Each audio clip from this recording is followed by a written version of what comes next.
Today is July 17th, 2020. God bless the children. I saw on Inside Edition about the 6-year-old boy who saved his little sister from a dog attack. And yes, children are special. It kind of choked me up and brought me to tears, for I am reminded of Jamie McIsaac, 6 years old, when he alone understood my chemical hypersensitivities and my disease, and that gas, oil, and diesel would kill me. And I had already been in a gas mask 10 years, and I had no compassion from humans that I got from children. Jamie gave me the love, compassion, and caring that I did not get from my parents, family, or friends. I was living in a shack at Wasaga Beach trying to research my Parkinsonism disease, living in a gas mask to walk or drive anywhere since 1986.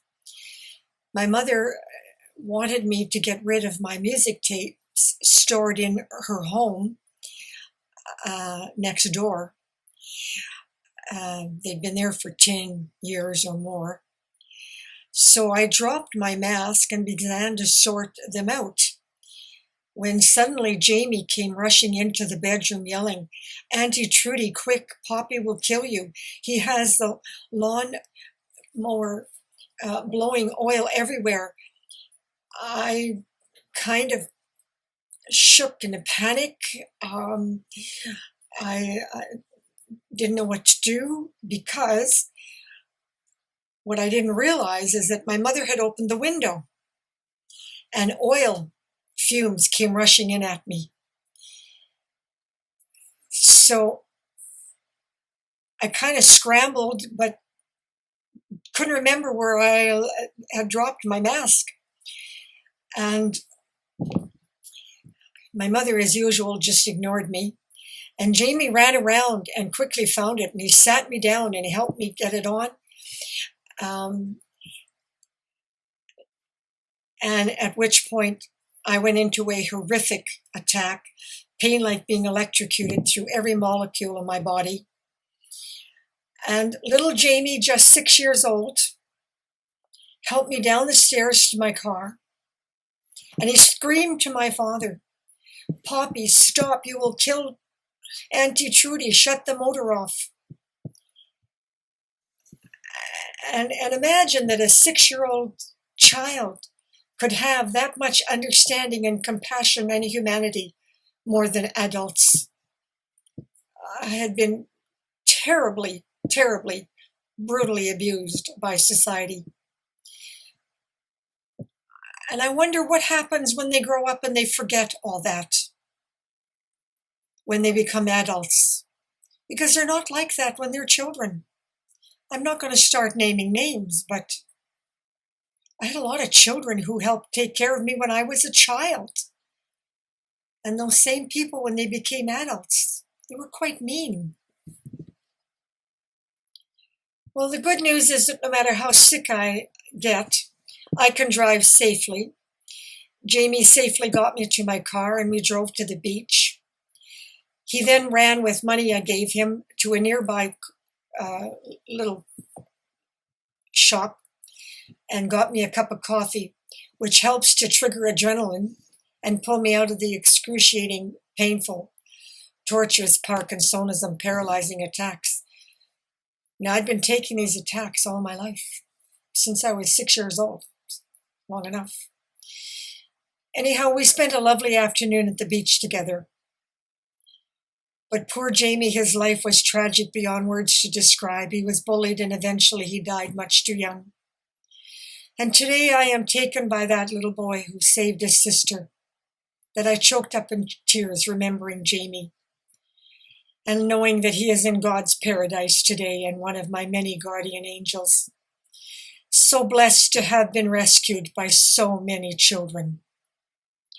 I dedicated my life and my diet for disease control to rescue them all, but especially little Jamie seen here. I will post a picture of him in 1997 on that fatal day. One of the people who knew me took a picture of us. 1986, I'm going to post a picture of my first rubber gas mask, which was extremely toxic and painful. And then in 1997, MSA gave me a new one, and it was really quite wonderful. And then again in 2013, they sent me an even newer one. And next I'm going to post Cassandra and my hero Timmy. He was now 9 years old when he began to take care of me, and he did so for 3 years. And he spread the word around to the community, so children every day before and after school came to the little shack and gave me a hug and told me they loved me, and they cared when no one else did. Jason and his siblings is another little picture that I will post. And that's quite a funny story about Jason. He was really quite short. He was the same age, 6 years old. And we became friends through Timmy. And he lived in the back with his sisters. And one day he heard me screaming and he came running. What had happened is that a motorcycle had come by before I had time to get my gas mask on. And I took an attack.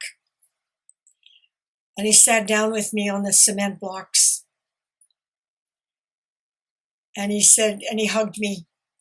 And he said, "Oh, Trudy, I'd give you my leg, one of my legs if I could, but they're too short for you."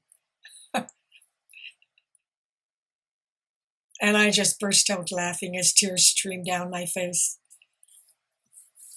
Those were terrible years, but the children made my life worth living.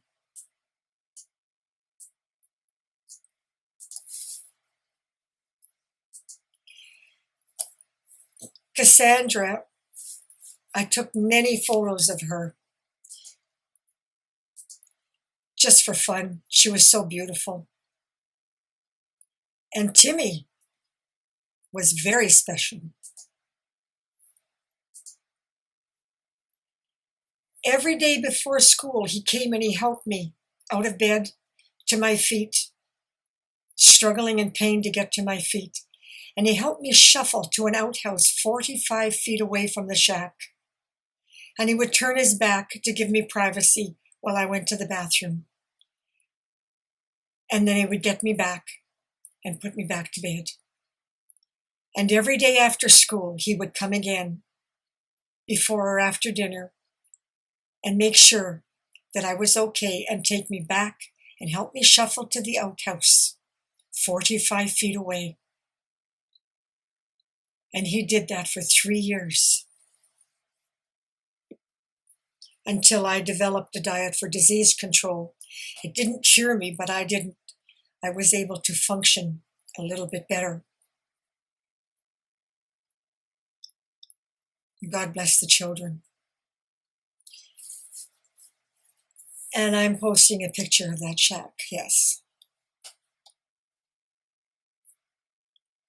It's just unbelievable what those children did for me. They made my life worth living. And that little boy today reminded me how really blessed I was to have those children in my life. That was a long time ago. This is 2020. We've long since lost touch. But there's one young man. He must have been just a teenager, but he took a copy of my research. His name is Scott Eastland. And he's an engineer or an electrician now in Toronto. And we're in touch on Facebook. He found me. I was so sick I have no memory of how to find any of them. Yes, God bless the children.